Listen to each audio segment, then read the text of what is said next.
کل بھینسا میں جو واقعہ ہوا، تلنگانہ کی حکومت اس کا سخت نوٹ لے گی۔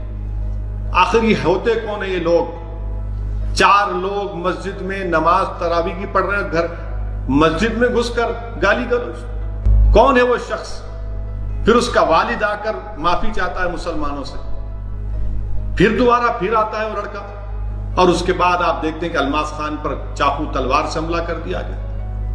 میں حکومت سے مطالبہ کرتا ہوں کہ جب آپ کے پاس فیس ریکگنیشن ٹیکنالوجی ہے تو بھینسا میں رکھیے نا، اس کو لگائیے، پورے CCTV کیمراز کیوں نہیں لگاتے وہاں پر؟ اگر آپ کے پاس ٹیکنالوجی ہے کہ اگر کوئی ماسک نہیں پہن رہا ہے تو آپ اس کو چالان کر رہے ہیں، تو بھینسا میں کیوں نہیں کیا جا رہا ہے؟ بھینسا میں چاہے کوئی بھی غلطی کرا ہو، چاہے وہ کسی مذہب کا ہو، مسلمان ہو، ہندو ہو، مجلس کا ہو یا BJP کا ہو یا ہندو واہنی کا ہو، کوئی بھی ہو، میں تلنگانہ کے چیف منسٹر سے اس بات کا مطالبہ کرتا ہوں کہ سخت ایکشن لو آپ۔ یہ ایک پیسفل سٹیٹ ہے۔ کیا بات ہے کہ ہر مہینہ گڑبڑ ہوگی کیا وہاں پر؟ یہ دوسری گڑبڑ ہوئی ہے، کیوں ہونے دے رہے اس کو؟ اگر سختی سے آپ کچھ لیں گے اینٹی سوشل ایلیمنٹس کو، ان کو مثال بنائیں گے تو کوئی گڑبڑ نہیں ہوگی۔ اس لیے ہم حکومت سے مطالبہ کرتے ہیں کہ جو واقعہ بھینسے میں ہوا وہاں پر ہمارے چیئرمین جاوید احمد پورا تعاون کیا۔ رات بھر جاوید مجھ سے رابطے میں رہا، میں رات بھر کل سحری تک جاوید سے گفتگو کرتے رہا۔ جاوید نے مجھ سے کہا کہ کیا کرنے والا، پہلا کام یہ کرو کہ امن کو برقرار رکھو۔ بہت سے جاوید خود پریشان تھے، جاوید خود پریشان تھے۔ آج وہ زندگی اور موت کی لڑائی لڑ رہا ہے بچہ نظام آباد میں۔ ہم اللہ سے دعا کرتے کہ اللہ سبحانہ و تعالیٰ اس زخمی کو شفا دے، اس کو حیات دے دے۔ اور حکومت سے یہ مطالبہ کرتے ہیں کہ ختم کرو آپ ان چیزوں کو، نوٹ کرو آپ۔ اس تلنگانہ میں اس وائرس کو بڑھنے مت دیجیے آپ۔ کووڈ وائرس ختم ہو جائے گا، اس کی دوا نکل جائے گی۔ اگر یہ وائرس تلنگانہ میں بڑھے گا تو پھر سب کو نقصان کرے گا۔ اسی لیے حکومت کو چاہیے، پولیس کے اعلیٰ عہدیداروں کو چاہیے کہ اس کا سخت نوٹس لیں۔ اور پھر یہ لاک ڈاؤن کی وجہ سے جتنے ہمارے مائیگرنٹ لیبررز ہیں جو خاص طور سے بہار، بنگال، UP، جھارکھنڈ سے ہمارے دیش کے مختلف بڑے بڑے شہروں میں گئے، یہی غریب لوگ ہیں جنہوں نے ہمارے نئے بھارت کو بنانے میں اپنا رول ادا کر رہے ہیں۔ افسوس ہوتا ہے کہ CMI کی رپورٹ یہ بتاتی ہے کہ لاک ڈاؤن کی ان پلانڈ ان کانسٹیٹیوشنل لاک ڈاؤن کی وجہ سے 12 کروڑ نوکریاں چلی گئی، جس میں سے 4 کروڑ تو صرف یہ مائیگرنٹ لیبررز ہیں۔ ان کی کیفیت دیکھیے۔ اورنگ آباد میں پیدل نکلتے ہیں، پیدل مائیگرنٹ لیبررز، اور پیدل نکلتے ہیں کتنے لوگوں کی، 16 لوگوں کی موت ہو جاتی ہے، کیونکہ وہ غریب کو معلوم کہ جو ٹرین کی پٹری کو دیکھ کر چلوں گا تو میں اپنے گاؤں کو، اپنے دیش کو پہنچ جاؤں گا۔ اس کو نیشنل ہائی وے سے مطلب نہیں ہے، وہ صرف ٹرین کی پٹری کو، ٹریک کو دیکھ کر سمجھتا ہے کہ مجھے اس طرف جانا ہے۔ تھک گئے تھے وہ لوگ۔ کسی نے کہا کہ وہ بے ہوش ہو کر گر گئے تھے۔ آپ اندازہ لگائیے کہ ہم کیا جواب دیں گے، ہم اپنے ضمیر کو کیا جواب دیں گے۔ مجھے شرمندگی محسوس ہوتی ہے بحیثیت ایک MP کے، تکلیف ہوتی ہے کہ میں کیا جواب دوں گا۔ میں جو دیکھ رہا ہوں بھوک کو، فاقہ کشی کو، غربت کو، بے روزگاری کو، کبھی میں نے اپنی زندگی میں نہیں دیکھا ایسا۔ اور پھر اورنگ آباد کی اس ٹرین کے پٹریوں پر 16 لوگوں کی موت، ان غریبوں کی موت، اس میں کوئی اعلیٰ ذات کے لوگ نہیں تھے۔ اور پھر وہ تصاویر آتی ہیں کہ لاشیں بکھری پڑی ہوئی ہیں اور روٹیاں پڑی ہوئی ہیں ریلوے کی ٹریک کے اوپر۔ حکمران جو ہے، چاہے وہ BJP ہو یا مہاراشٹر کی حکومت ہو، کیا جواب دیں گے آپ لوگ؟ کوئی اس ملک میں ان مرنے والوں کی کوئی قیمت ہے یا نہیں؟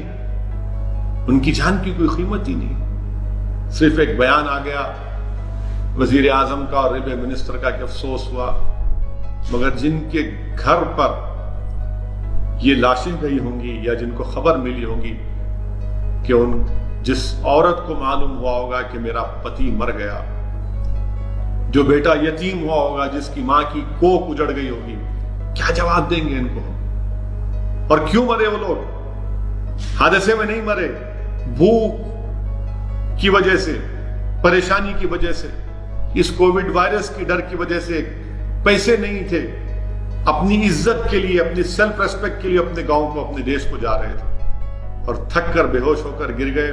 ٹرین آئی اور ٹرین ان کو مار کے چلے گئی. 800 کلومیٹر، 900 کلومیٹر، 1000 کلومیٹر لوگ پیدل جا رہے ہیں، سائیکل پر جا رہے ہیں. آپ اندازہ لگائیے، کوئی دنیا کی بہترین سے بہترین سائیکل ریس میں بھی کوئی اتنا لمبا سفر کوئی نہیں کرے گا، مگر اب جانا ہے ان کو. اتنے لوگ بھوکے ہیں، یہ سرکار کچھ نہیں کر رہی. ٹرین میں بھی جا رہی ہے، ٹرین کا ٹکٹ پوچھ رہے ہیں. 1-2 ٹرین گئے، اب تک ٹرین بھی رکنے والی ہے. کرناٹکا میں کہا کہ نہیں مت بھیجو ان لوگوں کو، ان کو رہنے دو یہاں پر. بھائی یہ انسان ہے، اس دیش میں سمویدھان ہے، آئین ہے، کانسٹیٹیوشن ہے، رائٹ ٹو لائف کے خلاف ہے، پرسنل لبرٹی کے خلاف ہے. کیا کر رہی سرکار ان مزدوروں کے بارے میں، مائیگرنٹ لیبررز کے بارے میں؟ اتنی ٹرین چلائیں گے فلاں. ارے بھائی لے کے کیوں نہیں جا رہے پھر آپ نے ہر اسٹیٹ گورنمنٹ کو آپ بولنا تھا کہ ہم یہ دے رہے ہیں آپ کو، یہ پبلک ڈسٹریبیوشن سسٹم سے ہم آپ کو چاول دے رہے ہیں، گیہوں دے رہے ہیں، باقی ان لوگوں کو کچھ نہیں. ملینوں ٹن پڑا ہوا ہے، اور اتنے بڑی تعداد میں یہ مزدور جو بہار، بنگال کے، آپ کے اتر پردیش کے آئے ہیں، ممبئی میں پھنسے ہوئے ہیں. اس کا کوئی حکومت کے پاس کوئی جواب ہی نہیں ہے، نہ ان کے پاس کچھ ہے. انڈسٹری کے لوگ بولتے ہیں کہ نہیں ان کو واپس مت بھیجو، کمپنی شروع ہوگی دوبارہ. یہ سلیوری ہے، اور یہ سلیوری ہمارے آئین کے آرٹیکل 23 کے خلاف ہے. کیا ہم کو ٹریٹمنٹ کر رہے ہیں؟ مجھے نہیں لگتا کہ یہ لوگ پھر واپس آئیں گے. جس طریقے سے ہم نے ان سے سلوک کیا، کم سے کم تلنگانہ کی حد تک یہاں کی حکومت نے ان کو امداد دی، ان کی کچھ مدد کی، یہاں پر ان کو کچھ کام کیا، کھانا پہنچایا تھوڑا بہت حد تک. افسوس کے ساتھ مجھے کہنا پڑتا ہے کہ دلی میں جامعہ ملیہ یونیورسٹی کی ہماری ایک بچی کو، صفورہ زرگر کو، حاملہ ہے 4 مہینے کی، اس کو اریسٹ کر لیا گیا. ایک اور لڑکی کو اریسٹ کر لیا گیا. اور کیا سیکشن لگایا گیا؟ ان لافل ایکٹیویٹیز پریونشن ایکٹ کے سیکشن لگائے گئے. کیا جرم ہے ان کا؟ کیا جرم ہے کہ ایک حاملہ بچی کو جیل میں ڈال دیے؟ ہم پوچھنا چاہتے ہیں وزیر اعظم سے، ہوم منسٹر سے، کہ یہ کیا ہو رہا ہے؟ ایک حاملہ لڑکی کو گرفتار کرنا، اسٹوڈنٹس کو گرفتار کرنا، ان پر UAPA لگانا. اور UAPA کا کون سا سیکشن؟ سیکشن 13، 16، 17 اور 18 لگانا. یعنی اس کا پنشمنٹ کیا ہے سیکشن 16 اور 18 کا؟ کہ اس کا پنشمنٹ فار ٹیررسٹ ایکٹ ہے، یعنی سزا ہوگی ٹیررسٹ ایکٹ. یہ ٹیررزم کر رہے تھے لوگ. CAA کے خلاف، NPR، NRC کے خلاف آواز اٹھانا ہے ٹیررسٹ ایکشن ہے. عجیب بات ہے. اور پھر سیکشن 13 لگانا، ان لافل ایکٹیویٹی. احتجاج کرنا ان لافل ایکٹیویٹی کب سے ہو گیا؟ اور UAPA کا ایکٹ لگانا. اور یہ سیکشن 16 اور 18 کہاں سے آیا؟ میں ہمیشہ UAPA کے خلاف آواز اٹھاتا رہا. جب ہم UPA کی تائید کر رہے تھے اس وقت بھی اس کی مخالفت میں ووٹ دیا تھا. اب 2019 میں جب اس میں ترمیم کی گئی اس وقت بھی ہم نے، اور امتیاز جلیل MP نے مخالفت کی. آپ اندازہ لگائیے کہ سیکشن 16 اور 18 کو کوٹا کے، اس میں کوٹا کا جو ایکٹ تھا اس میں ڈال دیا گیا. اور پھر آپ سوچئے کہ یہ UAPA کتنا ایک ظلم ہے، اتنا انکانسٹیٹیوشنل، اتنا گندا قسم کا قانون ہے کہ اس کا سیکشن 43D دیکھیے، بیل پروویژن کا. یہ ایگزیکٹ ریپلیکا ہے سیکشن 49 سب سیکشن 7 کوٹا کا. اور کیا کہتا ہے کہ اس میں بیل مل ہی نہیں سکتی آپ. امپاسبل ہے، امپاسبل ہے. کیوں امپاسبل ہے؟ کیونکہ یہ کہتا ہے کہ جب تک کورٹ پبلک پروسیکیوٹر کو نہ سن لے،